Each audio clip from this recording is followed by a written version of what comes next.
All right, ladies and gentlemen, boys and girls, children of all ages, fellow Pandemonium travelers, this is Seattle Pandemonium Shutdown Day 255 by my count.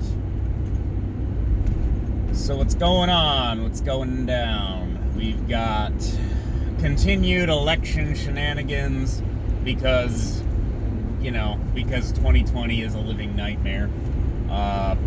It's not clear specifically necessarily that either candidate actually has won. And I say that fully understanding, like, the media has already proclaimed that Biden is the winner, which is normally how things go. Even back in 2016, I think Hillary called for some recounts in some places, but it just didn't really turn out, right? The vote was for Trump in all the swing states and everything. And wow, look at that cloud. Look at those clouds right there. But that's not what's playing out this time, and people are like, well, they already called it. Why are you fighting it? It's like, because you fight it when the margins are this razor thin across all these different states. Why not fight it? Maybe you turn up some shenanigans, and at the very least, it is actually helping to secure our elections in the future. You find the, what is this, Dominion thing? You got voting machines that don't tally correctly. You got vote counters not uploading the right numbers or something. Like I think it was a state seat in Michigan completely flipped for a Republican after they reviewed some human error in the counting. Like, these are not insignificant issues, and the only reason that Democrats aren't interested is because their person won. Stacey Abrams has still sort of like refused to accept not winning, like, the governorship of Georgia, Mississippi. See, I don't know what I'm talking about, but because of voter suppression or some it's an abstraction. It's not even vote counts we're talking about. We're talking about people felt like they couldn't go vote, so they didn't. And you're like, I don't know who to blame for that. If you don't feel like you can go vote, or you don't get registered, people don't come around and tell you to get registered so that you can then express yourself at the ballot box. Like, I don't know whose fault that is. Again, sounds like excuse making for losing, if you ask me. And a lot of MAGAs are doing the same thing. They're like, yeah, but all these things. It's like, yeah, but if the vote tallies don't change, then Trump lost, and that's just that. And even if there is tomfoolery or malarkey even going on in the ballot boxes, in the vote counting and everything, well, if you can't prove it, then it doesn't matter to me. Like, it doesn't matter. There's nothing to do about it, right? Get a better turnout next time. Although the turnout was pretty freaking high this year in 2020. What with the mail-in ballots and all that. So what else? Again, so politics is wrapped up in culture, and so there's like some Facebook and Zuckerberg and Jack Dorsey, I think, are going to Capitol Hill again today for more hearings about their shenanigans dealing with their hijinks, if you will, pertaining to the elections. So I hadn't seen the clip. Supposedly Ted Cruz owned Jack Dorsey. He dunked on him. Will it matter in terms of election outcome? I don't know. Probably not. Will anything change after this? Probably not. They're going to keep censoring people for, call it, socio-cultural political reasons. That's what they do. Or at least that's what they look for excuses to give themselves permission to do. But cultural issues. Sometimes these are so stupid, I can barely wrap my head around it. So, everybody seems to like the Mandalorian. It's like, it's like Boba Fett was a fake Mandalorian. Okay, I don't know. The whole lore is there are these space samurai in the Star Wars universe. As my Twitter friend Spreadsheeticus said, it's Lone Wolf and Cub. Mandalorian is a warrior mercenary with a jet. Now he has a jetpack, and he basically just kind of kicks the crap out of people and saves the day. And he's got little baby Yoda with him, so he's protecting little baby Yoda, and it's a whole thing. Everyone seems to like the show. And here come these morons. These people. I don't know what it is that these people think is happening, what they care about, but there are more than one Mandalorian. There's many Mandalorians, or at least there were. And so there are men Mandalorians and there are lady Mandalorians. And the lady Mandalorians, their armor on their chest plate is curved in such a way as to facilitate the existence of breasts.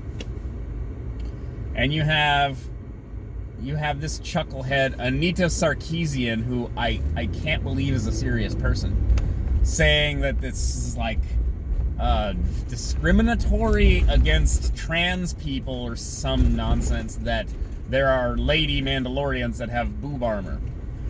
And it's just, it's one of these things. I only kind of mention this. I want to mention this in this context. This is a waste of clock cycles, okay? You only have so much cognitive bandwidth, right? In a day, there are, there's 24 hours. You're awake for like maybe 15 to 18 of those hours. In those hours, you got to do your choring, you got to do your work, you got to do your commuting, and then you do your activity, whatever your fun activities are. And then in the interim,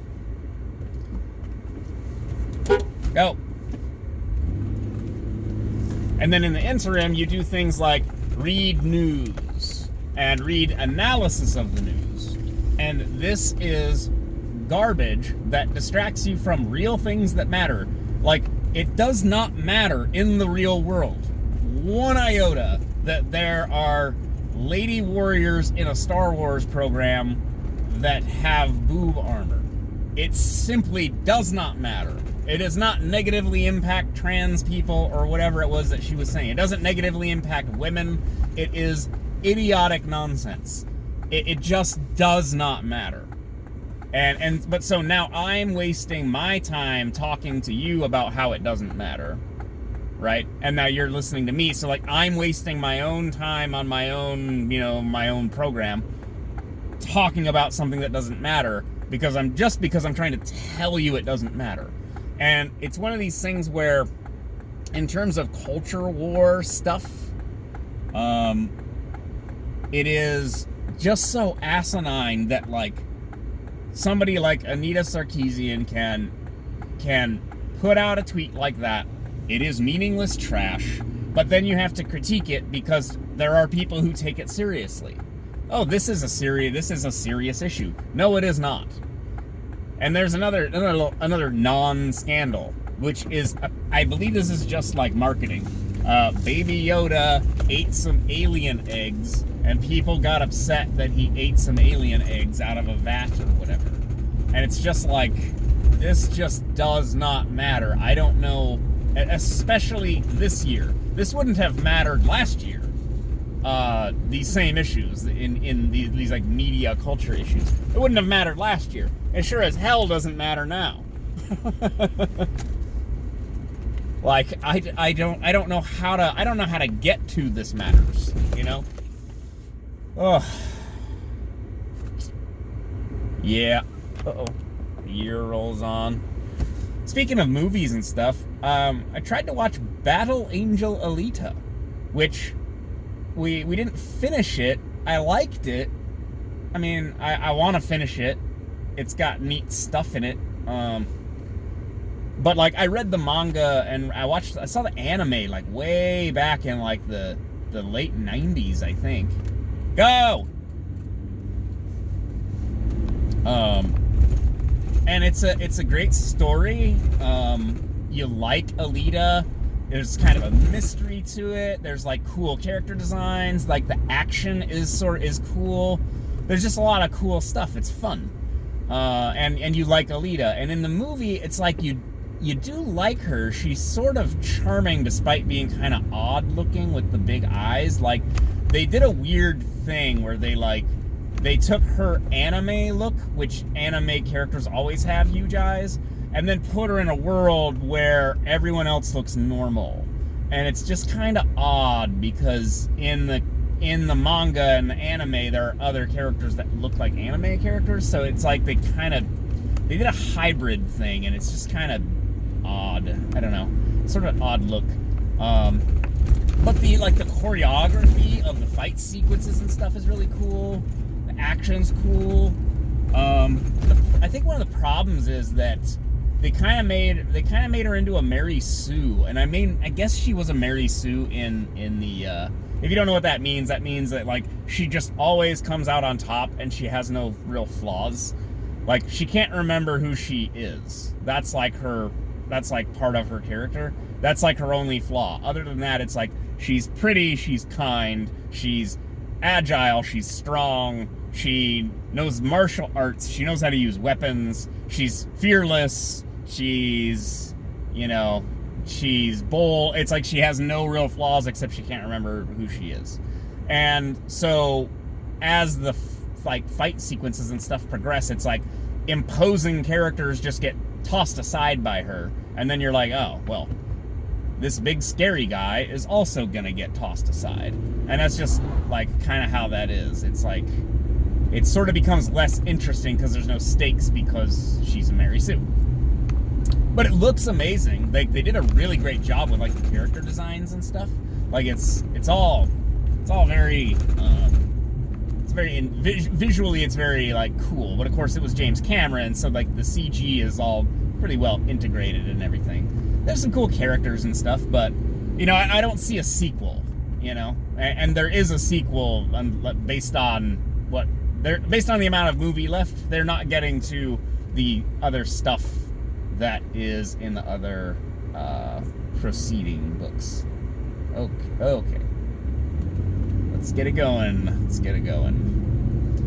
Alright, well, so cultural nonsense. Mandalorian. I haven't watched the new season yet. No spoilers in the comments. From all my engagement I get. Election shenanigans.